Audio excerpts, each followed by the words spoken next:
Dalam kehidupan sehari-hari, tentunya banyak sekali hal-hal yang mengandung unsur matematika. Contoh nyatanya antara lain yaitu permasalahan bunga di bank, pemindahan piringan pada menara Hanoi, dan lain-lain. Ketiga contoh ini merupakan penerapan dari relasi recurrent. Lalu, apa sih yang dimaksud dengan relasi recurrent itu?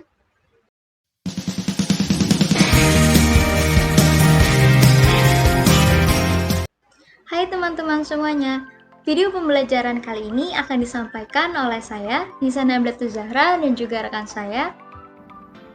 Saya Siti Anissa Samsudin, kami mahasiswa program studi Pendidikan Matematika, Fakultas Keguruan dan Ilmu Pendidikan, Universitas Singapura Bangsa Karawang.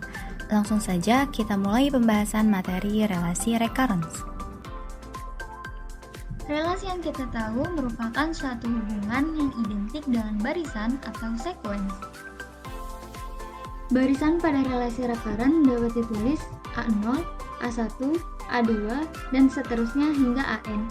Elemen barisan ke N yaitu AN dapat ditentukan dari suatu persamaan.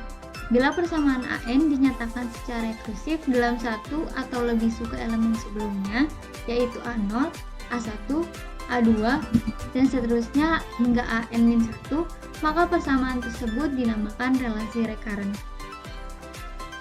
Kondisi awal atau initial condition suatu barisan adalah satu atau lebih nilai yang diperlukan untuk memulai menghitung elemen-elemen selanjutnya. Di sini kita bisa lihat contohnya yaitu AN sama dengan 2AN-1 ditambah 1 dengan kondisi awal suatu barisan yaitu A0 sama dengan 1.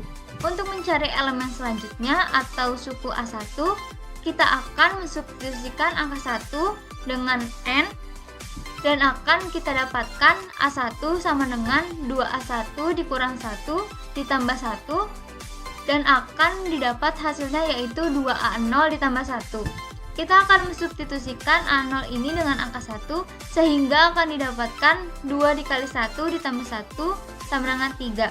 Maka elemen selanjutnya atau suku A1 adalah 3. Contoh nyata dari permasalahan relasi recurrent adalah pemindahan piringan pada Menara Hanoi. Menara Hanoi adalah sebuah puzzle yang terkenal pada akhir abad 19. Puzzle ini ditemukan oleh matematikawan Prancis yaitu Edward Lucas. Dikisahkan bahwa di kota Hanoi, Vietnam, terdapat 3 buah tiang tegak setinggi 5 meter dan 64 buah piringan dari berbagai ukuran. Tiap piringan mempunyai lubang di tengahnya yang memungkinkannya untuk dimasukkan ke dalam tiang. Pada mulanya, piringan tersebut tersusun pada sebuah tiang sedemikian rupa sehingga piringan yang di bawah mempunyai ukuran lebih besar daripada ukuran piringan di atasnya. Pendeta Buddha memberi pertanyaan kepada murid-muridnya, bagaimana memindahkan seluruh piringan tersebut ke sebuah tiang yang lain? Setiap kali hanya satu piringan yang boleh dipindahkan, tetapi tidak boleh ada piringan besar di atas piringan kecil. Tiang yang satu lagi dapat dipakai sebagai tempat peralihan dengan memegang aturan yang telah disebutkan. Menurut legenda Pendeta Buddha, bila pemindahan seluruh piringan itu berhasil dilakukan, maka dunia akan kiamat. Apakah perkataan Pendeta Buddha adalah benar? Kita akan coba mencari solusi menggunakan relasi recurrent. Secara umum, untuk n piringan, penyelesaian dengan cara berpikir rekursif yaitu kita harus memindahkan piringan yang paling bawah terlebih dahulu ke tiang B sebagai alas bagi piringan yang lain. Untuk mencapai maksud demikian, berpikirlah secara rekursif. Pindahkan n-1 piringan teratas dari tiang A ke C. Pindahkan satu piringan terbawah dari tiang A ke B. Pindahkan n-1 piringan dari tiang C ke B. Misalkan, AN menyatakan jumlah perpindahan piringan yang dibutuhkan untuk memecahkan teka-teki Menara Hanoi. Maka formulanya AN sama dengan 2AN-1 ditambah 1 dengan A1 sama dengan 1.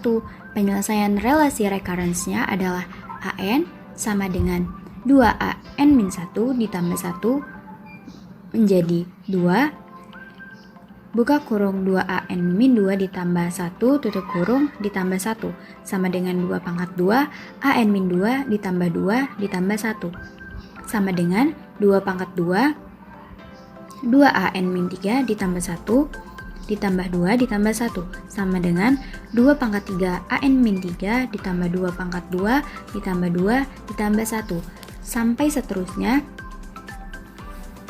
hingga 2 pangkat n-1 ditambah 2 pangkat n-2 ditambah 2 pangkat n-3 ditambah seterusnya ditambah 2 ditambah 1 yang berbentuk deret geometri sehingga menghasilkan 2 pangkat n-1. Untuk n sama dengan 64 piringan, jumlah perpindahan piringan yang terjadi jika satu kali pemindahan piringan membutuhkan waktu 1 detik adalah A64 sama dengan 2 pangkat 64 dikurang 1 menghasilkan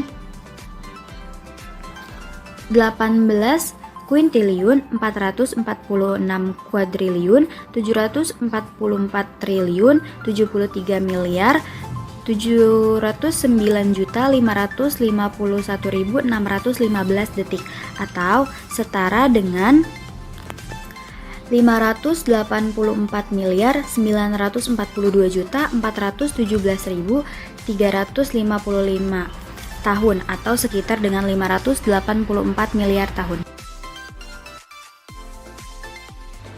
Wah, pantas saja Pendeta Buddha berkata bahwa bila pemindahan seluruh piringan berhasil, maka dunia akan kiamat. Ternyata waktu yang diperlukan sangat panjang ya.